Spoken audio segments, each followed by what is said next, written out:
Hello friends, welcome to Delicious Kitchen. இன்னைக்கு நாங்க கட்டா பாறை கருவாடு குழம்பு மிகவும் சுவையாக எப்படி செய்யறதுன்னு தான் பார்க்க போறோம்.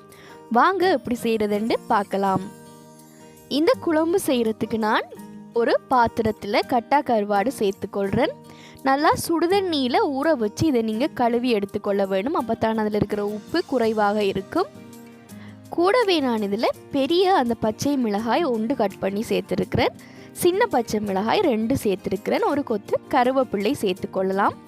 கூடவே ஒரு வெங்காயம் மீடியம் சைஸில் எடுத்து நீங்கள் நீல வாக்கில் கட் பண்ணி சேர்த்துக்கொள்ளுங்க. வெந்தயம் 1/4 தேக்கரண்டி அளவுக்கு சேர்த்துக்கொள்ளலாம். வெந்தயம் அதிகமாக சேர்த்துக்கொள்ளாதீங்க. ஒரு 1/4 தேக்கரண்டி அளவு சேர்த்தாலே போதும்.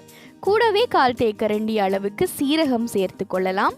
மஞ்சள் தூள் 1/2 தேக்கரண்டி அளவுக்கு சேர்த்துக்கொள்ளலாம்.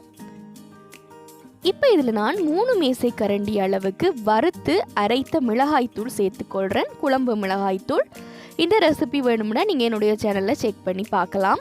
3 மேசைக்கரண்டி அளவுக்கு சேர்த்துக்கொள்கிறேன். கூடவே ஒரு பழுத்த தக்காளி துண்டுகளாக கட் பண்ணி சேர்த்துக்கொள்கிறேன். உங்கள்கிட்ட குழம்பு மிளகாய்த்தூள் இல்லாட்டி நீங்கள் தனித்தனியாக கூட மசாலா எல்லாத்தையும் சேர்க்குறண்டாலும் சேர்த்துக்கொள்ளலாம்.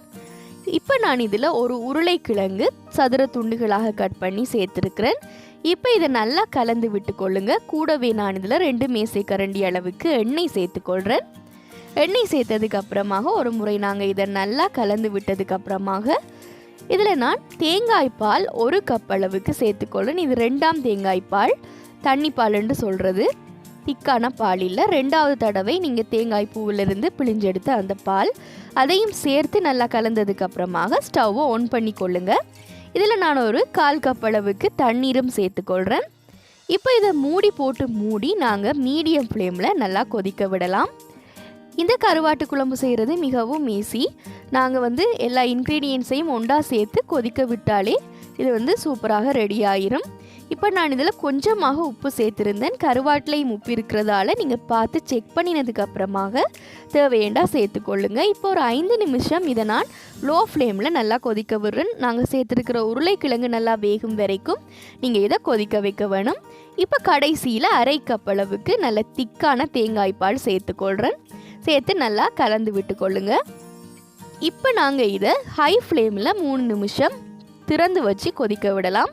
அப்போ நல்லா திக்காக உங்களுக்கு வரும். இல்லை உங்களுக்கு தண்ணியாக குழம்பு வேணும்னு சொன்னால் நீங்கள் இந்த ஸ்டேஜ்லேயே இறக்கி வைக்கலாம். இப்போ எண்ணெய் எல்லாமே நல்லா பிரிஞ்சு வர ஸ்டார்ட் ஆகியாச்சு. இது மிகவும் சிம்பிளான ஒரு கருவாட்டு குழம்பு. ஆனால் டேஸ்ட் மிகவும் நல்லா இருக்கும். ஸோ நீங்கள் கண்டிப்பாக இதை வீட்டில் ட்ரை பண்ணி பாருங்கள். உங்களுக்கு ரொம்பவே பிடிக்கும். இது கட்டா பாறை கருவாட்டில் மட்டும்தான் செய்யணுமென்றது இல்லை. நீங்கள் எந்த கருவாட்டில் வேணும்னாலும் செய்து கொள்ளலாம். ஸோ கண்டிப்பாக நீங்கள் இதை வீட்டில் ட்ரை பண்ணி பாருங்கள். மிகவும் இலகுவான ஒரு ரெசிபி. ஆனால் டேஸ்ட் மிகவும் நல்லா இருக்கும். ஸோ கண்டிப்பாக ட்ரை பண்ணி பார்த்துட்டு உங்களுடைய ஃபீட்பேக் எனக்கு தெரியப்படுத்தி என்னுடைய சேனலை மறக்காமல் சப்ஸ்கிரைப் பண்ணி பெல் ஐக்கானை ப்ரெஸ் பண்ணி வச்சுக்கொள்ளுங்கள்.